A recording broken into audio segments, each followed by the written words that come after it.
ner malaka nyam kana dial kontin barwa ni lingwa seme mabana la de harjen message mo kana kon dial tin kon tinte ka panye jar gorjen wo de na meder wo wonyam diana nywa kana tin ko kende kon ngor ke liang de rajame very important kan wor kon dial tinte ka panye jar no ka unity state de kon jo me de kon nywa kana de ko ken lerm pai brech kim pai la no de nywa kana dial ko david ender te chunga re dwaran ka panye jar ajana ban right tene me ken kono niam re ler kana me mi jira majidit kan online tv channel gorjen ujin blere me be nywa ne ko ken ka de notification be alert je trying ka de subscribe mi jira majidit gwas mene ban jo me ban je link ka do badan en chaje no ka ja en walle shanka wol diesh ka pai bakel ron kin dangro wi de jan dangro wi de diesh am right corner tama tok tiang ano bana jome bana je choling ano ka do badan en charge non ka ja kan kono nyamre roje bana kwena me la harjen message ne ki ler mo goliang kan radial naga jeno mi jira matere chen ke gwada dana lingatin no no ka jome shanung norekel ka rejam chikan la gwa en wo take harjen message mo gor tension ne dial ko de jeling en jo bana kwen gwa se me shirke mangai kone no kenyam biya ngajeno ne kon kwa ka mak gon kendial ka do badan mak ka je kwi dr yeg machar ka ta dan en dr yeg machar te ke ne to ngut to gor ka je ki no ka je no bala kwere wi ka so sudan en mo cha je gor kum kir me yadit ajen mo gor no de yena lin kenyam kan kono ka message ban lingen intama ne kon gor ka lungu de ke miet ko shikande rwach de tel voice na mo lat ke je gwanter en wadi al biya roje me biya je chungaji nono en ko na wore roje dana bana kwen ke lo da gwasame ka jo musha kwen gwasame shala do ne ji pani jar shala no wa cha ka kapkur antama wa to kur mo dongder titin wa kur mo dongder to go yo kurunwang enono wa dong de pani jar de je yuan mach ka kujemo achala den wo david ender te chunga panye jar gurga jeno baje yuan mach no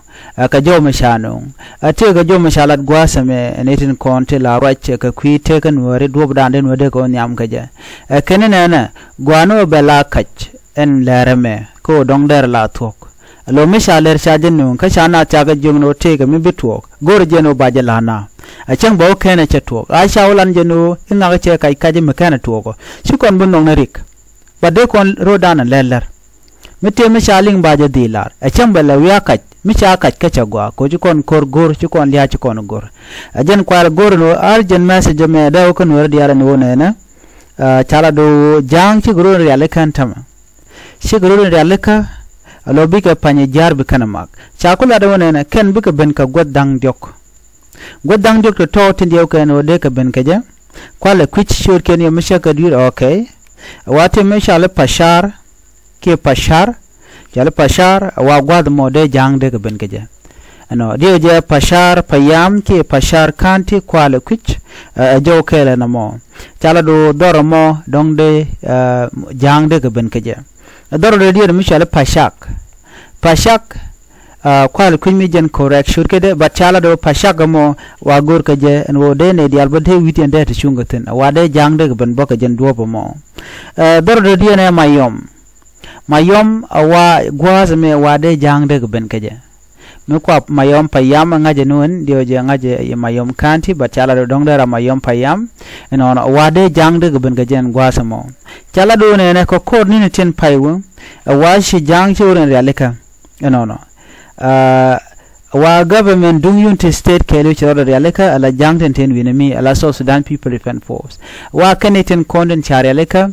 kum unity state ko de kan ware ten te ka panye jar de kan kamak no ka jowon chalat tangon ni de kon gujeno ne ko na bana mak me kum SSPDF ke hali jane na mongo da bo medongo tich ban man ngai konelong cha nay dia cha ka kam nin dang baro shirme ngai kon la state of emergency so state of emergency me cha le kir me yadit cha na kam nin dang baro antama dio je chinin dambaro dio je chika tok ke chika thaka tok maybe donki dwanganian kel ke nero ke donga jen wala kwale ku dio je jen Monday so ke Monday mo wala je laterun ka shanga wal bakal ka pay bakal ron kin dangro jen dangro de ko jen shanga jak mengo ken wo bi kum kirma yadit be de nyimbe ka lon re wech no re chika miling yo na antama so mo go de na de ke tekaliang misha kana kan ka ben rei duaran ka panye jar ka chamagwa dino mu ga shubra wejin winami chala do de widun der tichunga ko ke ma yadin man gore gono ne ka nuare la jen ko targene nuare tele target do dien milada so ko kuje mo gore jeno nuare dial ko na linga rwani gwada me de ka rwani de kan kajak ko de ka ling anware content gwantana nan de tin ko na lat ka rodien de ka ling ngai ko na woto kore kor kon nyer ko kon ko shung kon ke Dr. Riek Machar michi kon chunga Dr. Riek Machar ntama chung kon kaniten kon tila kwara ko kenen kon shunkel ge kirma yadit de jeno de dong de koda ro da kapchong wa yen chua chung karamatere chondun wa chonga karamemo mitel milade ramemol mol muduna biet bang nakana wala shana nak tela manangaten waram mode kon chonga jo kon war jen go kon logono kon bana chonga nga ke Dr. Riek Machar ko jara medan e ku mal ku jala tan ka 2018 kam de kene kirma yadit mi shakulu blogan tama kirma yadit no jani bogoro buru jala jen so changa kuin kware chaje bulat akenden kontin ngai kon kan won so kirma yadit ke de man chariale ka bani ngaje no dinen kontin wen winami kiten bana mak ko mayom ka pasha ka pashar kan wi dialati tintere wiki unit state ka do mu chariale kan wo kum unit state meten waraten ano bikan wajamo bikana mak la SSP the South Sudan People Fund Force kan it kon ben wara mak rudianten payenang wa kan it payengech payengene ka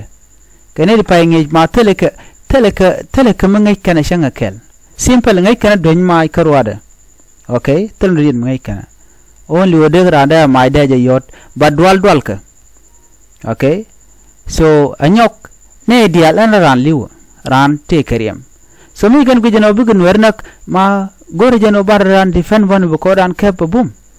michigan jigano kan de bishop do ran ko ne shwalen ware gore je bon ban ran chum bu kon bom no amene kon ka kwer mu gwantama mudong shiwo cha Dr. Riek Machar chaje yen keje ko Dr. Riek Machar me yen keje mo logono jen baja goran ware gorge jeno bane diala konti la lo yel ka Dr. Riek Machar ba kan dial ba ka joj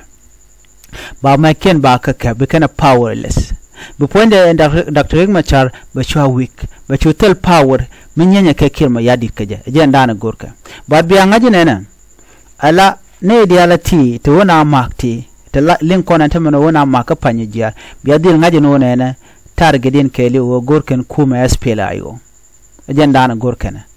duno widun te shunga yene te kontila nuare tintere wika panyojar ko kore me beben kay yaga jo dana chalat kaja micha paka sha magwa kamicha to gor jen obna chongo bum jo me gor jen ode jen waga yakel yene dial kontila nuare tilen karwani gwaseme kan nuar online TV channel gor jen obi ajen waka ne ko ken ene biya takamal bye bye